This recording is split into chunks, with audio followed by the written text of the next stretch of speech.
جل جلاله. سبحانك لا علم لنا إلا ما علمتنا إنك أنت العليم الحكيم ولا حول ولا قوة إلا بالله العلي العظيم. sabda Rasulullah sallallahu alaihi wasallam, man fattara fi Ramadan sha'iman kana maghfiratan li dhunubihi wa 'itqa raqabatayhi min an-nar wa kana lahu mithlu ajrihi wa la yunqasu min ajrihi shay'un. Qalu laysa kulluna yajidu ma yufattiru as-sha'im. Qala يعطي الله تعالى هذا الثواب لمن فطر صائما تمرة أو شربة أو مذقة لبن وهو شهر أوله رحمة وأوسطه مغفرة وآخره عتق من النار. وقال رسول الله صلى الله عليه وسلم كان جبريل يلقى النبي صلى الله عليه وسلم كان جبريل يلقى النبي صلى الله عليه وسلم في كل ليلة من رمضان فيدارسه القرآن. رواه البخاري. Jadi artinya adalah malaikat Jibril alaihi salatu wassalam mendapat akan Nabi sallallahu alaihi wasallam pada tiap-tiap malam. Iaitu apa? Tiap malam dalam bulan Ramadan, fi kulli lailatin min Ramadan fayudarisuhu al-Quran. Jadi tiap malam, ingat yang ini, tiap malam pada bulan Ramadan malaikat Jibril akan bertemu dengan Nabi dan mengajarkan Al-Quran. Jadi yang ini mendirasah fayudarisuhu akan Nabi SAW akan Al-Quran. Iaitu apa? Dia apa beza? Ada orang dia baca di rumah 30 juzuk kan, dari juzuk 1 sampai 30. Satu dia tak bagi tadarus yang tu. Satu yang tu adalah hizib Quran ni baca. Betul tak betul tu belakang cerita, yang penting dia baca. Jadi hak satu lagi pula tadarus ni, tapi kira ni dua bagus, tak condemn yang mana-mana. Cuma kira lebih aula, lebih afdalnya tu tadarus. Yang ni pun bila kita baca, yang lain dengar, kalau ada jatuh baris pakat tegur. Pasal kita bukanlah seperti mana lidah Nabi afsahul lisan, yang mana tak pernah pun kita panggil tersasul dalam kata-kata tutur kata orang. Kita contoh nak dapat jadi kita duduk mengaji ataupun kita nak terang dekat orang ni, kita nanti duduk mikir apa ni, apa nama kan. Selalu sebut apa nama sebut Allahumma salli ala sayyidina Muhammad, digantikan dengan apa nama yang ni apa semua sebut Allahumma salli ala Muhammad. Kalau lupa apa? Lupa nak tak boleh ingat ni. Dulu sebut apa nama kan, sebut Allahumma salli ala sayyidina Muhammad. Jadi bila ganti dengan apa nama tu, sebutlah Allahumma salli ala sayyidina Muhammad. Jadi sebaik-baik jawapan kalau kita lupa tu, kita selangilah dengan selawat kepada baginda Nabi. Insya-Allah taala. Jadi apa yang kita rasa lambat loading nak boleh dapat baca tu, selawat insya-Allah taala akan dipermudahkan segalanya. Okey, tadarus tu makna tadarus. Yang ketiga pula ada satu golongan tak ada terus. Yang namanya hizib. Lepas hizib Quran tu baca sendiri-sendiri kan. Tapi untuk kita nak memberkati lagi bacaan ayat suci Al-Quran kita ni, terlebih dahulu kita mulakanlah dengan umul kita baca Al-Fatihah kan. Jadi kita baca Al-Fatihah tu, kita bacalah dengan sepenuhnya, yakni kita panggil tajwid itu satu lah. Yang kedua kita cuba fahami makna-makna. Kalau tak susah sangat tu ambil terjemahan, baca bismillahirrahmanirrahim, apa makna dia sebelah, okey kita tahu ni. Sampailah tujuh sab'ul mathani kan, 7 ayat dalam surah Al-Fatihah. Walaupun berbeza pandangan Imam Asy-Syafi'i dan juga dia dua imam yang bismillah kuat. Siapa kita? Imam Asy-Syafi'i Al-Fatihah bismillah kuat, mazhab kita mazhab Maliki. Dua lagi slow, Imam Ahmad bin Hanbal dengan Imam Abu Hanifah. Dia mesti dia apa ni, mereka bismillah slow. Tapi Bukan bermakna tak baca.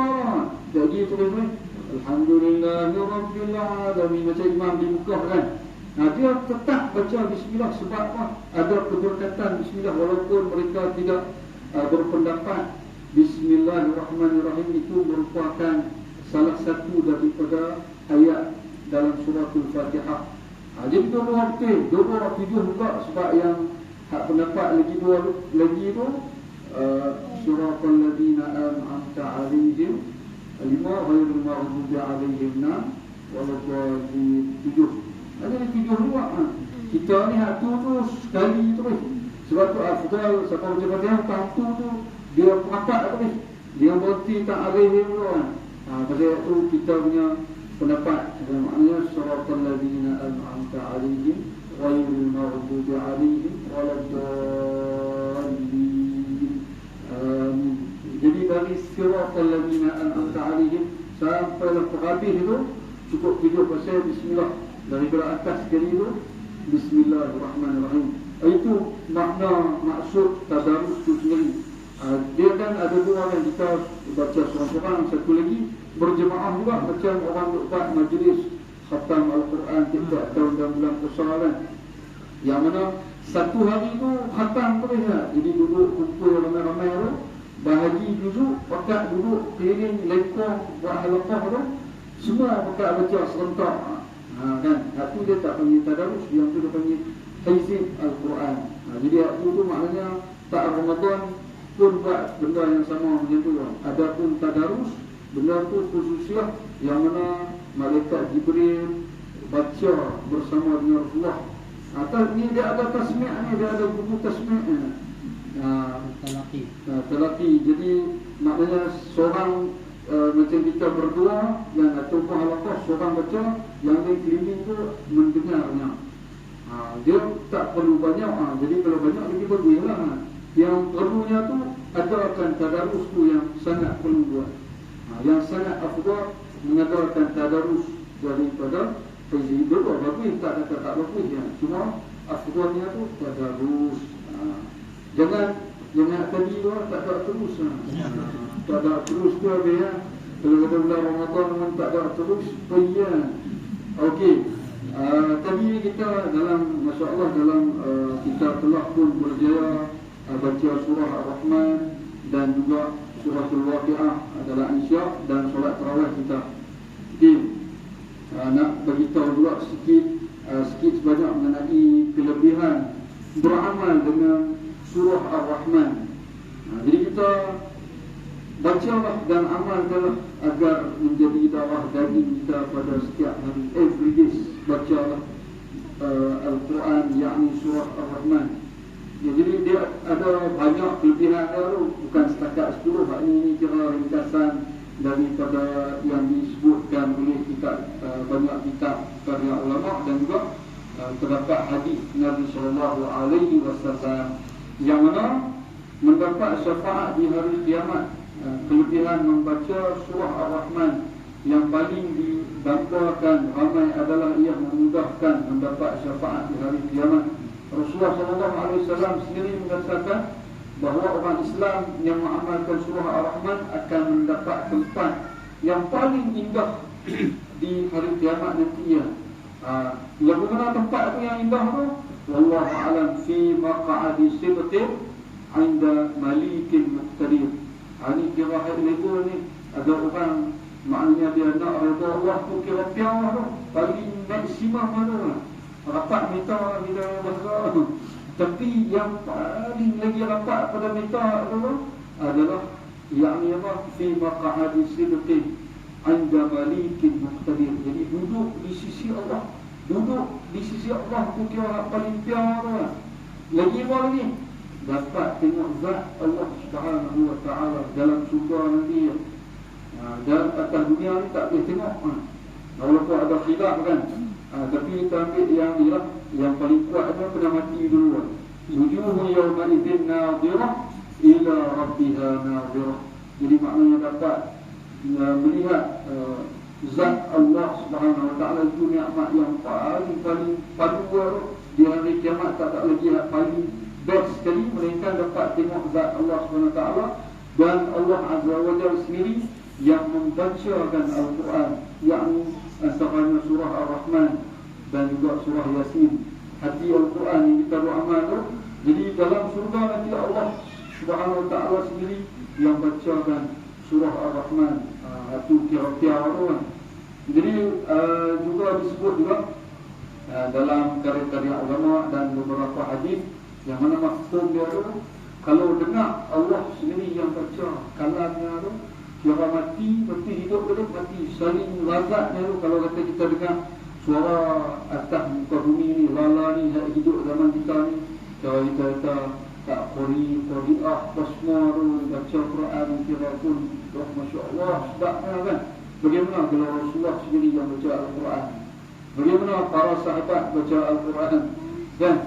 Tak tahu nak dapat, memang cukup tak, orang yang tak pernah pun ada salah dari segi kataan dia tu. Kita ni dalam kita ceramah 15 minit tu pun mesti ada sikit lah kita kata jatuh balik. Dalam 2 jam kuliah tu ada jatuh balik. Normal benda tu khulqul insan dhaifah. Jadi dalam 2 jam tu takkan langsung tak ada benda manfaat yang dia sampaikan. Itulah satu masalah masyarakat pada hari ini. Kawan tu punya ikhlas menyampaikan ilmu 2 jam. Tak kira orang mana-mana pun, selebriti ke tak selebriti ke kan. Jadi dalam 2 jam kan, jadi dia ambil hak jatuh balik tu, hak yang kita tak ada silap, 2-3 minit tu. Jadi dia highlight yang tu kan tak mentak tiba. Jadi itu benda yang amat merugikan umat Islam pada hari ini. Dan juga kelebihan yang kedua, dia dapat syafaat di hari kiamat nanti ya. Jadi kata Imam Ja'far Shadiq, guru kepada Imam Abu Hanifah, jangan tinggal surah Ar-Rahman, bangunlah malam bersamanya. Jadi surah ini tidak mententeramkan hati orang-orang munafik. Jadi nak lawan Dajjal ke angkatan dengannya tu, mesti kena get ready, ada preparation dengan surah Ar-Rahman. Kamu akan menjumpai Tuhan bersamanya Ar-Rahman pada hari kiamat. Wujudnya seperti wujud manusia yang paling indah dan baunya paling harum. Pada hari kiamat tidak ada seorang pun yang berdiri di hadapan Allah yang paling dekat dengannya selainnya yang mengamalkan surah Ar-Rahman. Jadi apa kelebihannya? Dapat redha Allah Ta'ala. Nak redha Allah, amalkan surah Ar-Rahman, insya-Allah akan dapat redha Allah Subhanahu Wa Ta'ala. Yang ketiga lah, mengingatkan sifat rupa manusia. Jadi insya-Allah kita tak akan lupa diri lah. Yang itulah Abang kata bila amal surah Ar-Rahman ni, kita berada di tahap apa pun, orang yang berjaya ke, businessman ke, makan gaji ke kan. Jadi orang yang jawatan tinggi, kita tak akan lupa diri. Kalau kita seorang yang mengamalkan surah Ar-Rahman, jadi bos ke, jadi kayangan ke, insya-Allah dia tak akan lupa diri pasal dia mengamalkan surah Ar-Rahman. Lepas tu mengingatkan banyak makhluk Allah Subhanahu Wa Ta'ala. Jin juga mengakui bahawa Nabi SAW sebagai Rasul. Ini membuktikan bahawa ciptaan Allah tidak hanya terbatas pada sesuatu yang nampak. Jadi kerajaan jin dan alam-alam yang lain tidak nampak pun Allah yang menciptanya. Selain itu haiwan-haiwan yang berada di muka bumi ini juga beribadah kepada Allah SWT. Dan juga mencari jodoh, yang mana yang jodoh payah, dan ada yang tunang berapa kali sampai 8 kali, tak jadi-jadi pun ada yang lagu tu dah hari dah tentu tarikh tak jadi ya. Amalkan surah Ar-Rahman, insya-Allah akan bertemu jodoh yang baik. Ada lagi menghilangkan rasa cemas.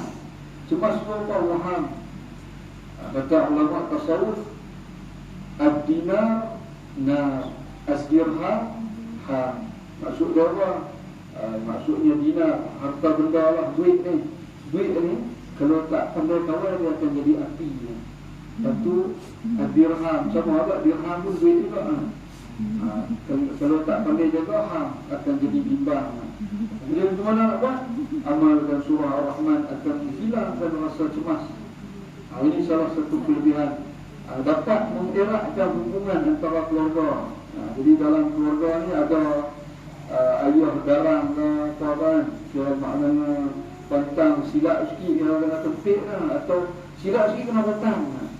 Ayah punya garang apa kan, ataupun anak kan, anak yang tak ngam dengan mak ayah kan, kita kata pilih kasih dan sebagainya, terasa hati kan, mengafdalkan yang lain, mendowngradekan yang lain.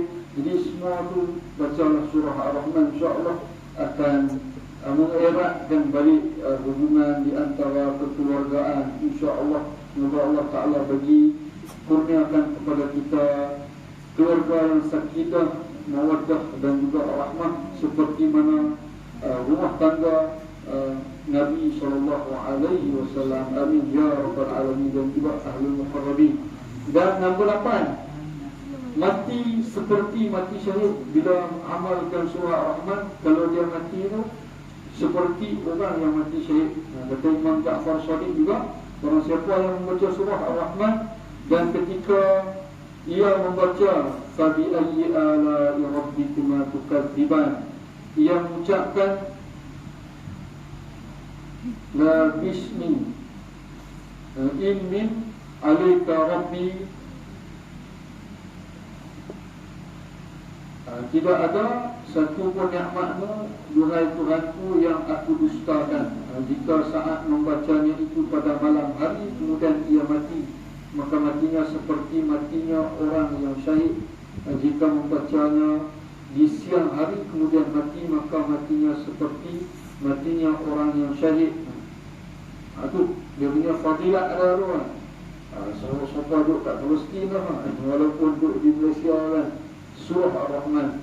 Jadi yang ke-9 mendapat nikmat hidup. Tahukah kita semua ni nikmat yang Allah berikan kepada makhluk adalah dalam bentuk rohani dan jasmaninya.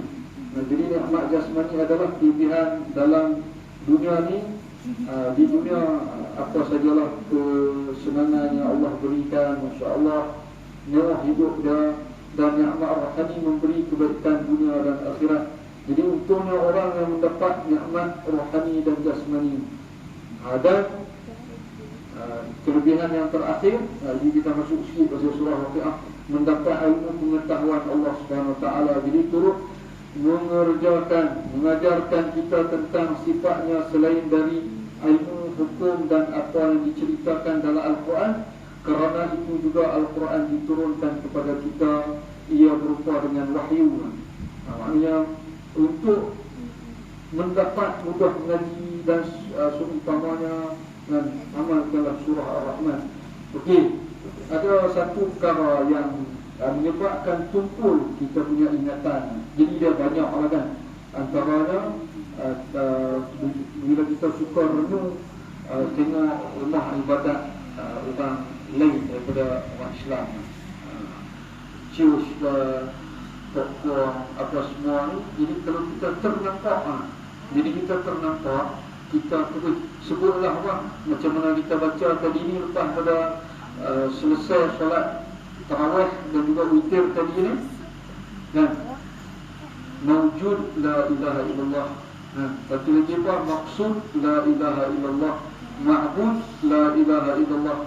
Jadi bila kita ternampak patung berhala ke apa, salib ke semua ni, terus kita ucaplah la ma'buda illallah, la mawjuda illallah, la maqsuda illallah. Dan maksud dia apa? Tidak yang ada yang berhak disembah melainkan hanyalah Allah Azza wa Jalla. Jadi kalau tak ingat dalam bahasa Arab pun, dan kita dalam bahasa Melayu tak pun ternampak tidak ada yang berhak disembah melainkan Allah Ta'ala. Itu antaranya menyebabkan terlupa. Ada lagi dalam hari ini, majoriti lah sekali dengan saya pernah buat. Apa dia tu? Iaitu walaupun jarang diceritakan, tapi saya nak ceritakan sebab dia sangat-sangat ajaib, Masya Allah. Yang mana kalau kata kita tak kira mengaji apa, mengaji bab akademik dan bahkan dalam bab agama kita sendiri. Jadi kalau boleh, bukan kalau boleh, kira mesti boleh kan? Bukan kalau lagi mesti boleh. Yang mana kalau kita nak tulis makna kan, Contoh macam dalam kitab, dia ada karangan-karangan yang ulama tulis lah, pengarang kitab ni tulis lah. Lepas tu kalau kita nak rimat, nak dhabit, bahasa Arab dia panggil dhabit makna, ataupun nak buat cantikan nota kaki lah, kita jangan tulis di atas, pada pengarang kitab ni tulis macam ni. Dia contoh, maka hendaklah ia contoh satu karangan ni dalam kitab ni. Jadi kita jangan tulis kataan supaya kita nak tulis nota kaki kita tu di atas maka tu kan. Siapa yang selalu buat macam ni menyebabkan juga mewarisi perkara yang lupa dan payah nak masuk ilmu. Sebab apa?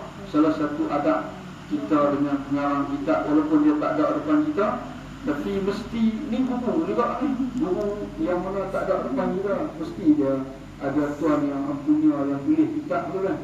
Jadi adab dengan pengarang kitab tu macam mana? Dengan guru lah kan. Kita jangan tulis makna di atas pengarang itu tulis. Jadi tulis makna atau apa kan, tulis di nota kaki ni. Kalau gambar sempit sangat ni, tepi dia orang kosong buat apa ni. Contoh saya suka, kalau saya suka tulis makna dalam kitab kan, jadi saya akan bulat dua nombor satu kecil tau ni, tulis kat sini nombor satu lah, tepi lah, tulis orang tahu kan. Yang nanti ni makna dia apa, okay, nampak tak ada yang nota kaki tu kan, nombor satu, nombor dua, nombor tiga, di bawah ni ada Arab dia panggil hasyiah. Hasyiah itu kira syarahan daripada maksud yang matan dari dalam kitab tersebut. Dan satu lagi, jangan duk lipat Al-Quran kan. Ada orang dia suka lipat. Jangan lipat Quran kan, ataupun dia ni calik ayat-ayat sikit nak kali kau suka. Itu standard itu sering kali. Jangan buat macam tu. Sebelumnya guna dari dia. Pelan-pelan tak apa, tak payah pelut. Jadi contoh, kalau kata kita lipat ni tak bingkai dah kan, atas tu lipat, itu juga mewarisi lupa dalam kita nak mengaji tu. Loading lah, jalan internet tu kena loading dia tak download habis lah. Dia baru 90% dah musim lagi lah. Dia hutang lagi hang. Jadi antaranya perkara yang menyebabkan lupa ingatan. Lipat pun merupakan salah satu perkara yang juga lupa. Quran saja apa kalau buku pun sama. Kalau Quran lagi lah, memang kalam Allah ni memang padu-padu lah, dia punya adab dia tu yang sangat teliti. Kalau kita pakai buku boleh macam apa dia lah, tak penanda budak-budak tu buat. Sebab pernah sekali bila kita tengok hikmah zaman-zaman dulu lah, Nabi Muhammad ada budak-budak suka buat lipat. Macam ni zaman ibu ayah kita ni, yang mana macam-macam jenis kayu dan atau yang bulu ayam, lidi, lagi apa lagi macam-macam jenis bulu landak lah, batang bulu landak tu buat penanda dalam Al-Quran, dalam kitab kan. Jadi tujuan apa tu, tak mau dia lipat penanda, nak tanda kau surat mana-mana lipat. Itu antaranya. Sebab saya pun dulu waktu saya mengaji, waktu mengaji di pondok lah, jadi ada guru kita tengok, lepas tu kan dia tengok tu, dia teriak, kita heran. Dia ingat masa kita rajin tulis makna, teriak masa kita buat macam tu kan, masa kita tu rajin lah, kita tu rasa dan tu guru ni tu kata haru tengok kita lah. Padahal pasal nak teriak, pasal sedih tengok kita tu. Dia kata nanti mudah ingat lah. Dia kata saya pun beritahu tak apa, susah sangat ingat lah. Benda tu mudah lah, tapi payah nak ingat lah. Tapi dia pun semak kitab dia yang saya tulis tu, tengok tu dia ujian lepas daripada hari kejadian tu sampailah hari ni, saya tak buat lagi perkara seperti mana yang saya cakapkan tadi ni. Jadi itu hari terakhir saya pun menangis juga pada hari itu, dan saya pun tak buat dah. Jadi itu antaranya kalau kita ngaji payah ingat, kita minta ampun kepada Allah Ta'ala. Antaranya terkadangnya, antaranya yang tadi ini memang halus. Saya pun sebelum tu kita pun tak perasan, tapi itulah bila kita bersohbah ke syekh, maknanya kita rapat dengan ulama apa semua ni, baru kita tahu rahsia. Duk tang ni umumnya yang lama duk ngaji berbelah tahun tu. Jadi hak tu tang ada tu sikit lah. Tang bila dia jaga tu masuk download dia macam ni yang sebab karat nah. Jadi bila sadar tukar tak baru kan, boom, tak ada pakai faham laju. Dia terus shower nak mandi apa, langsung keluar ayat elok kan. Begitulah, demikianlah kita dengan ilmu khususnya dan afdalnya lebih-lebih lagi dalam kita baca Al-Quran dan juga kitab-kitab dan hatta akademik pun begitu juga. Tak terlepas daripada adab-adabnya tu, walaupun ianya tidak pun familiar di kalangan yang ramai, tapi itulah antara yang perlu kita jaga. Macam ni jugalah kini Al-Quran, jadi dia mesti duduk di atas daripada kita. Begitulah susunannya tu. Jadi ada orang dia tanya lagi kalau yang bisa persoalan, kalau orang tu rumah flat macam mana, jadi tingkat-tingkat kalau dia susun Al-Quran, jadi orang duk pijak ke atas sebab dia kira rumah dia kan, dia tak terlibat pun. Sebab satu perkara dia akan terpisah dengan satu benda tu adalah dengan satrah, yakni dengan dinding. Jadi bila macam ni ya, sebelah ni, walaupun sebelah ni ada benda yang Quran dan seumpamanya, dia tidak terkira sebab dia dipisahkan dengan dinding. Begitu juga solat kalau di Masjidil Haram Mekah Madinah ni, dia akan boleh lagi sembahyang Jumaat walau berkilometer dengan syarat mesti saf tu bersambung. Jadi dia di sana minta macam kita, atau kita ni kan rapat kira sikit-sikit lah. Hak dulu kat sini betul depan sikit orang meter ada lagi orang sembahyang, betul ada lagi dia tak boleh kurang daripada 300 hasta. Tak boleh lebih daripada 300 hasta. Contoh antara dari imam tu keluar sampai di luar tu tak boleh kurang daripada tak boleh lebih melebihi 300 hasta. Tu cara batal dia, cara jarak imam dengan makmum tu. Jarak dia tu imam dengan makmum. Kalau kata kurang daripada tu sampai mana? Sampai ke negeri Yaman. Kata Nabi SAW, Saf Masjidil Haram Mekah Madinah ni, kalau kata bersambung sampai ke negeri Yaman, dia sembarang 2,000 batu tak ada. Tapi yang paling maksimum pernah lalui ni kira 4 km pernah. Semayang atas tu gelar raya tambah 10 akhir kan, lagi-lagi lah. Begitulah maknanya pemisah. Jadi hak tadi ni kembali pada hak tadi tu, tidak dikira kalau dia duduk di atas pada rumah kita, dia tidak dikira sebagai langkah atau sebagainya. Memang Al-Quran sebolehnya kalau kita dalam rumah kita, letaklah di tempat yang paling tinggi. Jangan letak di tepi ke apa, letak tempat yang paling tinggi. Kira nak tu lah, almari yang paling tinggi aku atas tu lah. Atau di ruang tamu kita tu ada tempat yang tinggi, dia atas tu lah. Supaya tak langkah budak-budak lah, anak-anak dan sebagainya. Okay. Semoga Allah Ta'ala memberkati ilmu kita yang kita dalami pada malam ini, dan juga pengajaran yakni mengamalkan surah Ar-Rahman dengan Al-Waqi'ah. Amin ya rabbal alamin. Jadi Waqi'ah juga sikit masuk surah Waqi'ah ni, kalau siapa amalkannya insya-Allah Ta'ala, jadi dia tidak ditimpa kefakiran dan kemiskinan sampai bila? Sampai dia mati. Jadi banyak orang yang diijazahkan oleh Allah Yarham. Pernah Syekh Tayyib Roti. Syekh Tayyib Roti ni dia orang Bali, tapi orang ni duduk di Mekah lama orang.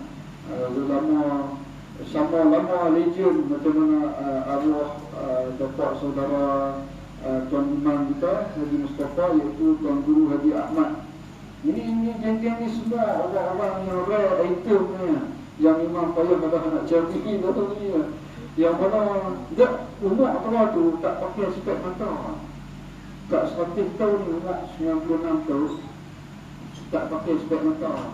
Jadi buruk kitab nak kecil-kecil ni dalam Al-Quran, dalam kitab lama, kira yang kita orang muda, saya lah masih muda lagi kan, orang remaja pun saya tak boleh nampak kan, dia boleh tengok dan boleh faham. Kita nak tengok apa nak perambang mikir kan, macam tadi apa nama tadi tu lama apa nama. Jadi saya pernah tanya juga lah penutup dah ni, apakah amalan yang dia buat rahsia kan. Jadi bahasa kemesraan saya dengan arwah Tuan Guru Haji Ahmad ni panggil Tok Wan.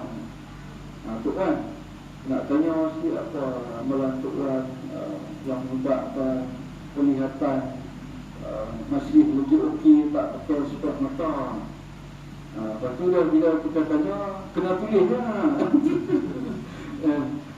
Dia dengan dia tu dia nanti tepik lah, kalau kata tak bawa pen ke pensel lah. Tanya ni mesti kena lelah tu nak bagi. Dia macam ni lah. Ada orang minta makanan ke apa kan, kalau pergi masjid orang tersediakan bekas, bawa lah bekas ni, tak kawal kan, sedok buh lah. Itu juga persediaan. Bila kita tanya ulama ni, kita mesti kena ada persediaan. Dia punya pen letak kan, jadi tulis. Dan dia pun kata amalkan selawat macam mana Tok Wan baca ni, Allahumma salli ala man taba fihi kafihi aini qatadah. Allahumma salli ala man taba fihi kafihi aini qatadah. Allahumma salli ala man taba fihi kafihi aini qatadah. Boleh amal waktu bila tu, waktu orang azan berkumandang, dan waktu asyhadu an la ilaha illallah, asyhadu anna Muhammadar Rasulullah. Ambil ni mujani ni, ada kadang-kadang kita duk tengok veteran-veteran lapangan di masjid baru ni, kadang-kadang kita duk tengok apa duk cari dia duk dari rumah masih kecil. Saya pernah tengok waktu tu duk apa dia apa tiup pada dia cari kat kening, kat bawah ni, kelopak mata ni kan. Atau waktu pakai celak, jadi khusus waktu nak tidur pakai celak, buat Allahumma salli ala man qala fihi kafihi an qatara. Maksud dia apa? Selawat yang mana keberuntungan mata Sayyidina Qatadah waktu kena panah dalam perang Uhud, mata dia terkulai. Jadi dia pergi dekat Rasulullah, dia mengadu mata belah kiri dia terkulai. Jadi Nabi kan ambil dengan berkat tapak tangan Nabi tu, masuk balik dalam mata di tempat yang kelopak mata dia tu, diletakkan semula. Dan dia punya penglihatan dia tu luar biasa, lebih lagi dahsyat penglihatan dia tu, tajam daripada belah kanan ni. Sampai dia wafat, sampai lah Sayyidina Qatadah meninggal dunia. Itu salah satunya lah.